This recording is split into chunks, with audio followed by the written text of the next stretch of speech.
Conscientizar para acolher, transformar para incluir. Olá, bengaleiros verdes e simpatizantes, como vocês estão? Estamos aqui em mais um episódio do Bengala Verde no ar e, gente, esse episódio é mais que especial. Estamos aqui com a Luísa, que é produtora cultural, especialista em diversidade e inclusão, CEO da Sensacional Produções e Acessibilidade e já ganhou o prêmio de Mulheres Negras que Movem a Terra. Olha que maravilhoso. Então, Luísa, dá um oi pro pessoal. Oi, é um prazer estar aqui, nesse episódio do podcast.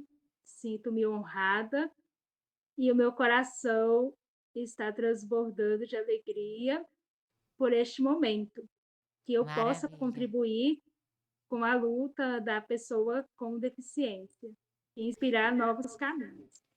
Ah, maravilhosa, muito obrigada. Eu vou passar aqui as informações básicas iniciais, gente, para a gente conversar com a Luísa sobre cultura, acessibilidade e inclusão. Eu tenho certeza que vai ser um tema muito bacana para todos nós. Bom, primeiro de tudo, eu gostaria de agradecer ao patrocinador, a Roche Brasil. Sem a Roche, esse patrocínio e esse podcast não seriam possíveis. A gente não conseguiria estar passando informação de qualidade para todos vocês aí de casa. O Bengala Verde Brasil é uma associação sem fins lucrativos com dois objetivos principais. O primeiro é conscientizar a população sobre a deficiência visual, que é o que esse podcast está tentando fazer e espero que a gente esteja conseguindo. E o segundo é trazer qualidade de vida para as pessoas com deficiência, por meio de reabilitação, eventos, promoções de interação social e, é claro, este podcast. Eu sou Cecília, diretora do Bengala Verde Brasil e host desse podcast. Eu tô aqui no nosso bate-local, no nosso estúdio, com atrás de mim uma parede cinza de cimento queimado, sentada numa cadeira de escritório preta, com uma mesa aqui na minha frente de marfim, com a querida Luísa no vídeo e aparecendo. A gente está gravando com ela distante de mim, ela não está presencialmente. E eu estou vestida com a minha blusa do Bengala Verde, que é o meu aqui uniforme. É uma blusa verde escrito Bengala Verde em branco, com o olhinho do Bengala Verde e o sinal da Bengala. Também estou vestindo um super casaco preto, porque tá muito frio em São Paulo. E eu sou uma mulher de pele clara, olhos castanhos, sobrancelha arqueada, nariz pontudinho, lábios finos e eu tenho cabelo ruivo abaixo do ombro. Bom, agora vamos à nossa convidada mais do que especial começar essa conversa. Luísa, se você puder começando a sua autodescrição para o pessoal? Eu estou diante de um fundo branco, sou uma mulher negra de pele clara, os meus cabelos são pretos, lisos e curtos, estilo Chanel. Estou usando uma maquiagem suave, um batom vermelho suave, uma blusa de gola alta rosa e um blazer preto. Show de bola, Luísa. Muito obrigada aí pela descrição. Luísa, antes da gente começar a contar aqui especificamente sobre o seu trabalho atual, eu queria que você contasse um pouco para o pessoal de casa que ainda não te conhece, quem é você, qual é a sua condição visual, um pouquinho da sua história. Eu tive o diagnóstico de retinose pigmentar em 2011. Nesse momento foi uma fase muito delicada da minha vida. Foi difícil aceitar o diagnóstico, então eu passei por um processo de muita dor, depressão, tristezas profundas, noites sem dormir. E em 2015 surgiu a oportunidade de, de me mudar para a cidade de Uberlândia, em Minas Gerais. Foi onde eu comecei o meu processo de reabilitação. Foi meu primeiro contato com a pessoa com deficiência, na associação. Começou a minha trajetória na inclusão. E de lá para cá eu venho trabalhando em projetos de inclusão, já são mais de 8 anos trabalhando com projetos de inclusão. Há 2 anos eu trabalho com produção cultural e com acessibilidade cultural, audiodescrição, consultoria em acessibilidade cultural. Maravilha. E você pensava em trabalhar com isso antes? Não, antes de ter a deficiência, você fazia o quê? Antes da deficiência, eu cheguei a me graduar em sistemas de informação, e aí no final da graduação foi onde eu tive o diagnóstico, e acabei por não atuar na área. E aí o meu contato no universo da pessoa com deficiência, foi que me levou para esse caminho de trabalhar com acessibilidade, inclusão e até mesmo as minhas dificuldades diárias foram me levando para o universo de pesquisar mais sobre qualidade de vida da pessoa com deficiência, sobre tecnologias assistivas, e foi assim que eu ingressei nesse universo.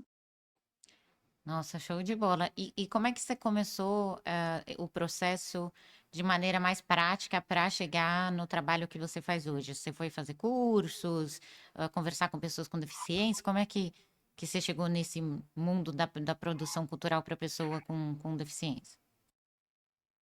Eu já trabalhava desde meados de 2016, ali, e início de 2017, com elaboração de projetos e gestão de projetos na associação. E aí esse trabalho foi me levando a novas formações, a novas capacitações. Em 2020, durante a pandemia, eu tive a oportunidade de começar a minha formação em produção cultural.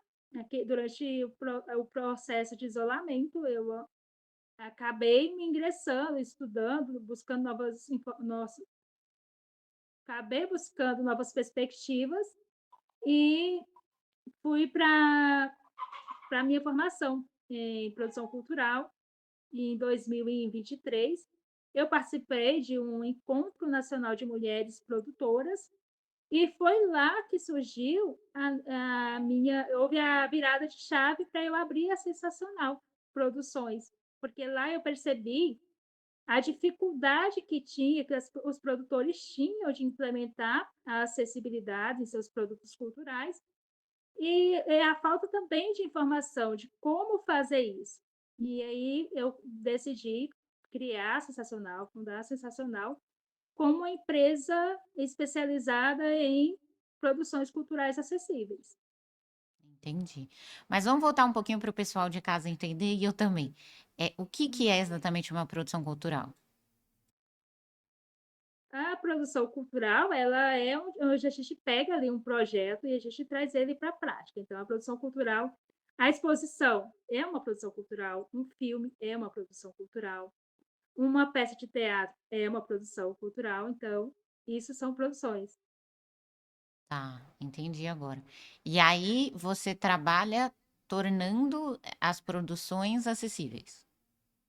Isso.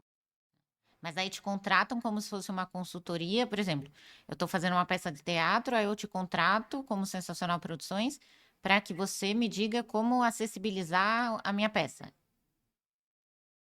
Também, mas a Sensacional Produções, nós também fazemos a produção. Tipo, a pessoa chega até nós e fala: olha, temos esse projeto, queremos executar. Uhum. Como que a gente faz? Então, eu, como produtora, eu consigo viabilizar esse projeto. E aí, a gente já viabiliza esse projeto com acessibilidade, pensando na acessibilidade desde o início. E também a gente faz essa outra parte que você comentou. Nós fazemos consultoria, ministramos treinamentos, a gente oferta a audiodescrição, a Libras, a legenda descritiva.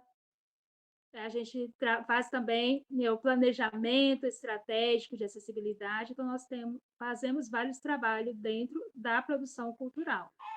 Entendi. Então, além de fazer a produção cultural, você também, vamos dizer, forma profissionais para fazerem isso. Sim, Entendi. Nossa, muito interessante. E aí, o seu papel de audiodescritora tá dentro de todo esse trabalho. a audiodescrição, ela chegou na minha vida de uma forma, assim, muito simples, como usuária também, como usuária, tenho uma amiga próxima que é audiodescritora. Eu tive a oportunidade de fazer o primeiro curso, eu fiz o primeiro curso e fui fazendo novos cursos, me apaixonei pela audiodescrição e hoje eu sou uma pessoa que trabalha com audiodescrição também, dentro da produção cultural e que estuda audiodescrição continuamente. Entendi. Nossa, muito bacana. E conta um pouquinho, assim, quais são os projetos que vocês da Sensacional já fizeram para o pessoal de casa entender como é? Ou às vezes algum projeto a gente pode ter acesso, pode assistir em algum lugar? Nossa primeira produção foi uma exposição, essa ficou muito marcada para mim, vou citar ela. Foi uma exposição que nós fizemos no Centro Cultural de Uberlândia. Foi uma exposição que a gente colocou todos os recursos de acessibilidade possível. Então, nós colocamos, além da audiodescrição, nós levamos também o texto ampliado, nós levamos interpretação em Libras e nós fizemos também as legendas em Braille. E o espaço também era um espaço acessível. E tiveram outros programas, outras exposições, ou existe algo atualmente que a gente possa ter acesso? E aí hoje nós já estamos aí dentro do mercado, preenchendo essa lacuna junto aos produtores culturais, que é de como fazer a produção com acessibilidade, não pensando na acessibilidade só no final do projeto. A gente nós temos nossos parceiros e nós entramos dentro do processo da produção cultural, orientando, levando as informações necessárias para que os produtores culturais pensem na acessibilidade dentro do projeto desde o início, etapa por etapa. E tem algum filme ou alguma peça de teatro que vocês tenham trabalhado que a gente possa ter acesso para ver como é? Nós já, assim, nossos trabalhos, a gente já trabalhou com empresa, tem nosso Instagram lá, todos os nossos trabalhos estão lá, vocês podem olhar por lá, que é o arroba sensacional produções, com dois S no final e tudo junto. Maravilha. E como é que você se sente fazendo esse trabalho que, vamos dizer, auxilia tanto pessoas com a mesma condição, com uma condição similar à sua? Eu me sinto extremamente honrada e com uma responsabilidade imensa nos ombros.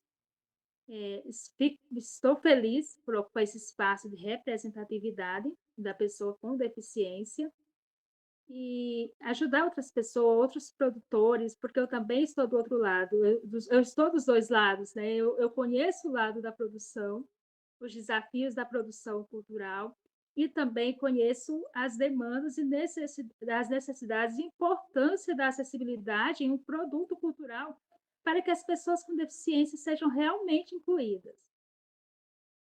Uhum. Justíssimo. E quais são, assim, esses desafios que se tem ou, na produção cultural acessível? Um dos maiores desafios é o capacitismo estrutural, né? Então, a gente tem que provar o tempo todo que o que a gente está falando é real, é necessário. Então, tem o desafio também da desinformação por parte dos profissionais de cultura que não conhecem a acessibilidade de forma mais aprofundada e acabam tendo esses desafios na hora de implementar. Então, a gente tem que levar o educativo. O primeiro desafio é mudar a mentalidade dessas pessoas, que é importante pensar na acessibilidade, é importante pensar na inclusão da pessoa com deficiência e é importante pensar em tudo isso no início do projeto, desde a escrita do projeto. Justíssimo, com certeza. Você tem alguma história assim marcante ou algum momento que você tenha percebido que ter feito o projeto se tornar acessível trouxe uma grande mudança, um grande impacto para a pessoa com deficiência? Desde a primeira produção, que foi a exposição Sensações, feita lá no. A nossa primeira produção foi feita lá no Centro Cultural de Uberlândia. Os feedbacks das próprias pessoas com deficiência, assim, foram muito positivos, e de pessoas da sociedade que frequentaram a exposição, que falavam para a gente que não pensavam nisso até então, eles não tinham pensado ali que da importância de tudo isso. Então, esse foi um momento marcante, muito marcante para mim. E outros momentos também, quando eu fui convidada para participar do primeiro projeto, acessibilizar o primeiro projeto fora do Brasil também, foi um momento muito marcante para mim, que foi um trabalho que aconteceu em Bogotá. Então, assim, foram vários momentos, assim, que marcaram. Nossa, muito legal. E você sente que existe algum tipo de gargalo para você conseguir, tornar a produção cultural acessível no país? Vários. E um deles está exatamente no orçamento, na parte orçamentária. E esse é o primeiro desafio, que é a gente convencer os produtores culturais da importância da acessibilidade, da necessidade de ter acessibilidade, porque a acessibilidade ela não é um favor, ela é um direito da pessoa com deficiência, isso precisa ser respeitado. E essa é a minha luta diária, eh, como produtora cultural de produtos acessíveis. E outras questões mais, como o próprio capacitismo, a falta de entendimento por parte dos profissionais da cultura sobre isso, sobre a importância da acessibilidade e da inclusão da pessoa com deficiência na cultura. Perfeito. E como que o público lida com essa tentativa dos projetos, das produções mais acessíveis? Você percebe que o público no geral, não só as pessoas com deficiência, percebem a relevância do trabalho ou as pessoas têm um baixo nível de consciência sobre? As pessoas percebem sim a relevância do nosso trabalho. Sempre que a gente tem oportunidade de conversar, coletar feedback, não só das pessoas com deficiência, mas também do público em geral, eles são conscientes da importância desse trabalho. Legal. E como as instituições lidam, né? Assim, as instituições que vão receber aquela exposição, ou receber o filme, ou receber o teatro, eles entendem ou eles meio que, ah, tá bom, o que tem que fazer, vamos fazer, assim. Os produtores, no caso, né, os profissionais de cultura. Tem aquela questão do: "Ai, é muito caro. Ai, as pessoas não vêm. Ah, não dá certo. Ah, é muito, a gente vai colocar só uma coisa ou outra, tipo, vamos colocar libras e não vamos colocar audiodescrição, em um evento ao vivo, por exemplo". E aí, eu, enquanto produtora de acessibilidade, venho intervir nesse caso, informando sobre que não, é importante, a Libras é importante para incluir as pessoas surdas, e a audiodescrição ela é extremamente importante para incluir as pessoas com deficiência visual. Luísa, e você percebe então, pelo que você está me contando, uma resistência, talvez dos profissionais da área de entenderem a relevância da acessibilidade. É isso ou eu entendi mal? Isso existe sim. É a questão da acessibilidade atitudinal, né, que é onde a gente tem que começar a mudar. A gente tem que mudar a mentalidade das pessoas. Então, ainda existe muito essa mentalidade de que não é tão importante assim, que tem muito, que gasta muito, que é um custo alto e que é melhor colocar só a Libras, por exemplo, ou então colocar só a audiodescrição, ou colocar só uma equipe de apoio para receber essas pessoas. É sempre um ou outro, e assim, não pensa em todos os recursos juntos como fundamentais e essenciais para que a inclusão aconteça de fato. Com certeza, é verdade. E às vezes eu fico pensando, né? Talvez realmente muitas das pessoas com deficiência não frequentem produções culturais porque elas já pressupõem que não vai ser acessível como não era no passado. E aí é por isso que a gente não só tem que tornar acessível, mas também tem que fazer um processo de conscientização e de informação para a população PCD de que hoje em dia tem acessibilidade, né? Para que essas pessoas estejam lá. Porque me parece, pelo que você está contando, que vira um ciclo vicioso. Ah, então a gente não faz, não põe acessibilidade, as pessoas com deficiência não vêm porque já sabem que não tem. Aí, as pessoas não estão vindo mesmo, eu não vou me adaptar, porque eu vou fazer, ninguém vai vir. Aí continua sem acessibilidade, a pessoa com deficiência continua não vindo e vira um ciclo eterno, né? Exatamente, esse é um desafio que nós, enquanto produtores de acessibilidade, profissionais de acessibilidade, temos, que é o de mobilizar as pessoas com deficiência a ocuparem esses espaços. Quanto mais nós, enquanto pessoas com deficiência, ocuparmos os nossos espaços na sociedade, mais a gente vai falar para a sociedade: ó, estamos aqui, precisamos de acesso. Se a Com certeza. gente não ocupar esses espaços, segue esse ciclo vicioso por muito mais tempo. Com certeza. Tem que ocupar o espaço não só ocupar, mas fazer eles olharem para a gente, né? Nós precisamos ser percebidos de alguma forma, né? É isso mesmo. Exatamente. Concordo com você nesse aspecto. Eu acho que faz muita diferença a gente ocupar os espaços que a gente não ocupava, até para mostrar a nossa existência, né? Sim, é uma luta diária, né? É uma luta diária, sem dúvida. E me conta um pouquinho desse prêmio Mulheres Negras que Movem a Terra, como ele funciona, como foi ter ganhado. O Prêmio Mulheres Negras que Movem a Terra, ele é um prêmio idealizado pela Alessandra Fabiani, ela é residente em Uberlândia, então, a princípio, esse prêmio ele foi pensado para mulheres negras que desenvolviam trabalhos de relevância para a cidade de Uberlândia. E, em seguida, foi aberto, eles abrangeram para todo o Brasil. E esse prêmio, eu fui a primeira mulher com deficiência a recebê-lo na cidade de Uberlândia e em todo o Brasil também.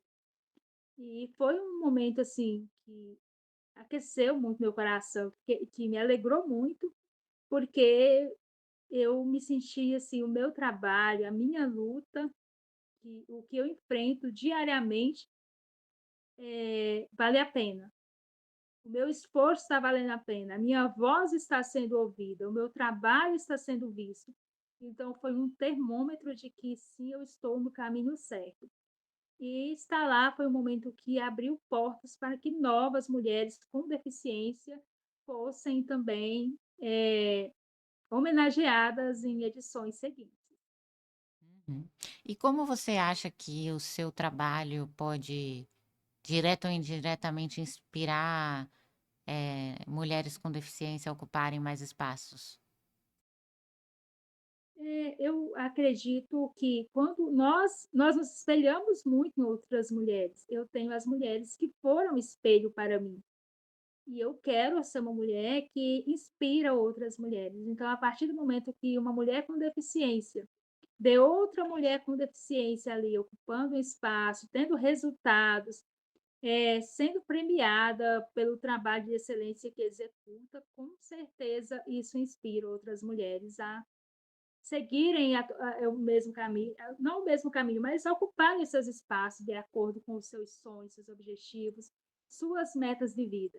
E é uma forma de falar, sim, é possível, nós podemos sim, nós somos capazes sim. Maravilha.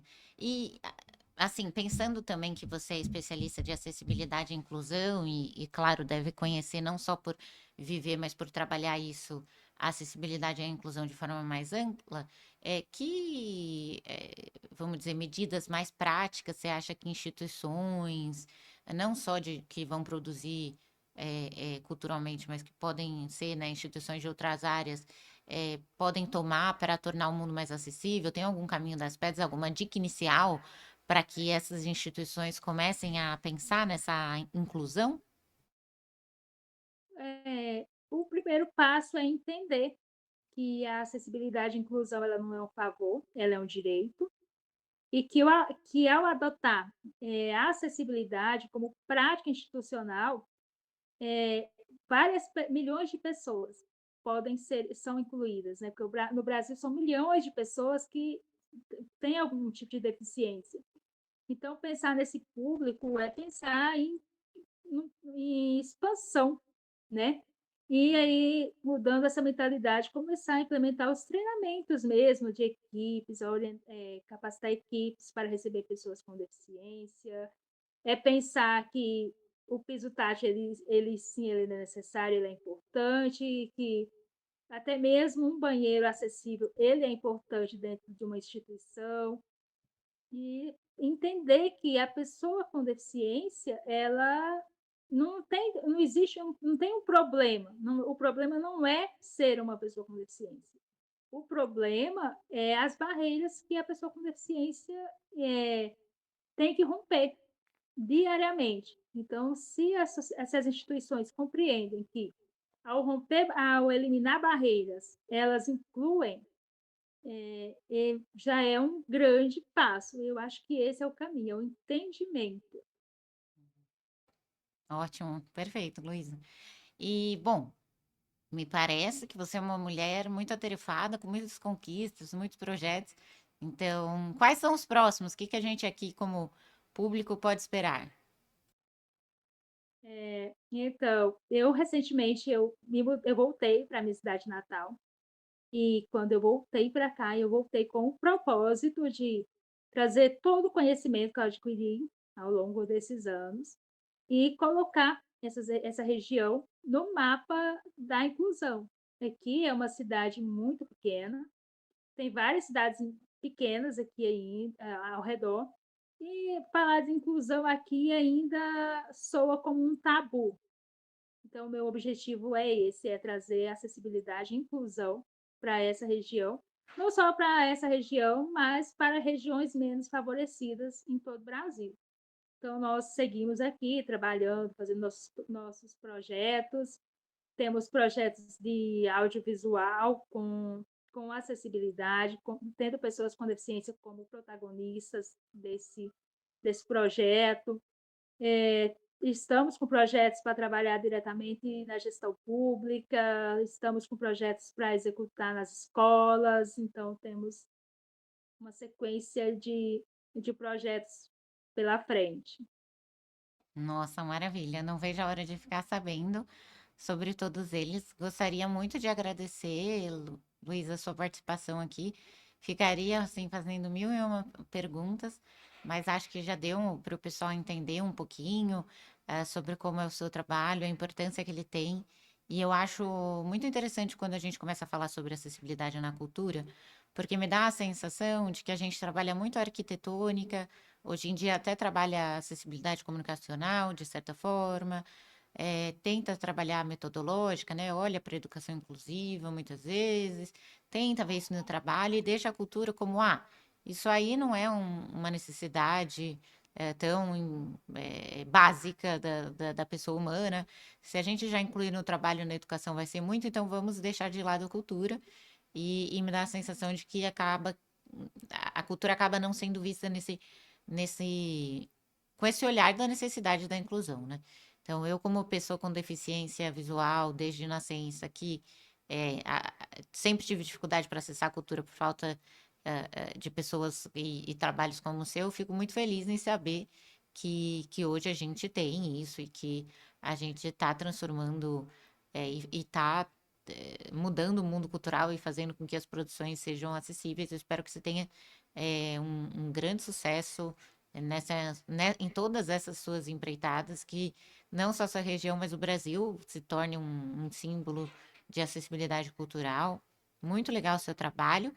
E aí, Luiz, eu gostaria que você deixasse uma mensagem final para o pessoal, com os seus contatos também, para caso alguém queira entrar, né, em contato com você. E aí eu vou finalizar o programa.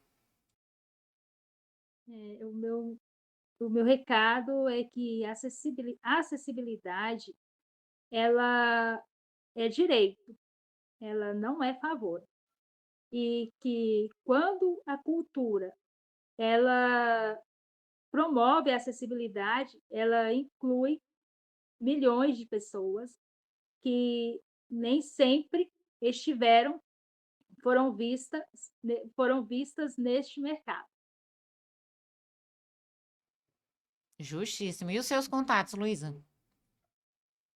É, os meus contatos é o WhatsApp 34 991 38 40 75. O nosso Instagram é @sensacionalproduções, o C sem cedilha e 2 S's no final. O nosso e-mail é sensacionalproduções, sem o C sem cedilha, com 2 S's no final, @gmail.com. Show de bola, Luísa. Muito obrigada pela participação. Tenho certeza que o pessoal de casa gostou bastante. Se você está aí assistindo, por favor, curta, comente, compartilhe, nos siga e aperte o sininho aí para ter as notificações dos próximos episódios.